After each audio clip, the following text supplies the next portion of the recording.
Hi friends, welcome to our channel. ఇవాల్టి వీడియోలో 'సిమోల్ నగరం' అనే కథతో మీ ముందలకి వచ్చాను. వీడియో నచ్చినట్లయితే లైక్ చేసి సబ్స్క్రైబ్ చేయండి. ఇక లేట్ చేయకుండా కథలోకి వెళ్దాం. సిమోల్ నగరంలో పనిచేసే సుజిన్ ఒక ధైర్యవంతమైన ఇన్వెస్టిగేటివ్ జర్నలిస్ట్. నిజం కోసం ఎంత ప్రమాదం ఉన్నా వెనుకడుగు వేయని ఆమెకు ఒక కొత్త సమాచారం లభించింది. దక్షిణ కొరియా తీరానికి దగ్గరగా ఉన్న ఒక చిన్న ద్వీపంలో రహస్యంగా ఒక టార్చర్ కాంప్లెక్స్ ఉందని, అక్కడ ఎన్నో సంవత్సరాల క్రితం నిరపరాధులను బంధించి క్రూరమైన ప్రయోగాలు చేసినట్టు పుకార్లు వినిపించాయి. ప్రభుత్వానికి ఇది ఒక బ్లాక్ స్పాట్ లా ఉండేది. ఆమె మనసులో ఒక కోరిక, ఈ భయంకర రహస్యాన్ని ప్రపంచానికి చూపించాలని. ఒక పాత మత్స్యకారుడిని ఒప్పించి రాత్రి సమయంలో ఆ ద్వీపానికి చేరుకుంది. సముద్రంలో ఆ ద్వీపం ఒక నల్లటి రాక్షసుడిలా కనిపించింది. గాలి ఘోరంగా ఊదుతూ అడుగులు వేస్తూనే ఆమె వెన్నులో చలి పాకింది. అక్కడ అడుగు పెట్టగానే ఆ స్థలానికి ఒక వింత నిశ్శబ్దం ఉంది. చెట్లు మూర్చిపోయినట్లు వంగి ఉన్నాయి.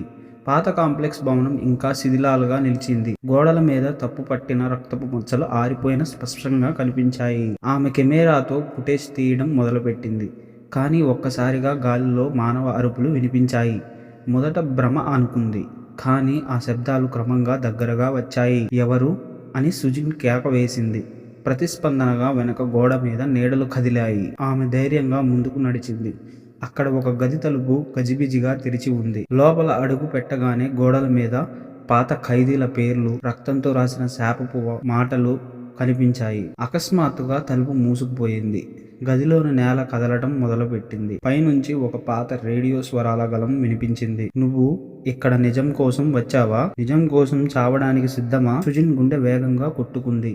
ఒక్కసారిగా నేలలో నుంచి ఇనుప ముళ్ళు పైకి లేచాయి. ఆమె ఒక మూలలోకి ఎగిరి దూకింది. ఇది సాధారణ కాంప్లెక్స్ కాదు, ఇది చనిపోయిన ఖైదీల ఆత్మలను నడిపే మరణ ఆట స్థలం. ఆమెను ఒక్కొక్క గదిలోకి నెట్టారు. ప్రతి గది ఒక కొత్త క్రూరమైన ఆట. ఒక గదిలో తాను ఎదురుగా అద్దంలో తనే గాయపడిన రూపంలో కనిపించింది. ఆ ప్రతిబింబం ఆమెను గొంతు పిసకబోయింది. మరొక గదిలో పాత బందీల దేహాలు గొలుసులతో వేలాడుతూ జీవమైన కేకలు పెట్టాయి. వారు మా బాధను పంచుకో అని అరుస్తూ ఆమెను చుట్టుముట్టారు. ఇంకొక గదిలో ప్రతి మూలలో రక్తపు నీరు ప్రవహిస్తూ అడుగులు మునిగిపోతున్నాయి. గంటల తరబడి పోరాడిన సుజిన్ చివరి గదికి చేరుకుంది. అక్కడ ఒక కుర్చీ ఉంది. ఆ కుర్చీలో కూర్చుంటే ద్వీపం నుంచి బయటపడతామని గళం వినిపింది.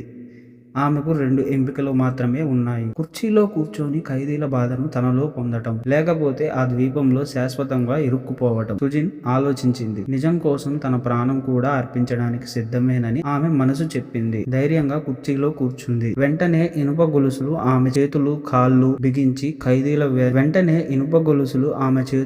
కాళ్లను బిగించి ఆమె శరీరంలోకి ప్రవేశించాయి. అరుపుతో గది చీకటిలో మునిగిపోయింది. కొన్ని రోజుల తర్వాత సిమోల్ నగరంలో ఒక డ్రోన్ షూట్ చేసిన వీడియో బయటపడింది. అందులో సుజిన్ ద్వీపం నుంచి బయటకు వస్తున్నట్లు కనిపించింది. కానీ ఆమె కళ్ళల్లో పాత సుజిన్ ధైర్యం లేదు. ఆమె ముఖం ఖైదీల ఆత్మల వేదనలతో నిండిపోయింది. ప్రపంచానికి ఆ వీడియో ఒక్కసారిగా సంచలనం కలిగించింది. కానీ ఎవరూ అర్థం చేసుకోలేకపోయారు. ఆమె నిజంగా బ్రతికే వచ్చిందా, లేక ఆ ద్వీపం ఆమెను తనలో కలుపుకుందా? సత్యం కోసం వెళ్లిన సుజిన్ ఇప్పుడు స్వయంగా ఒక రహస్యం అయిపోయింది.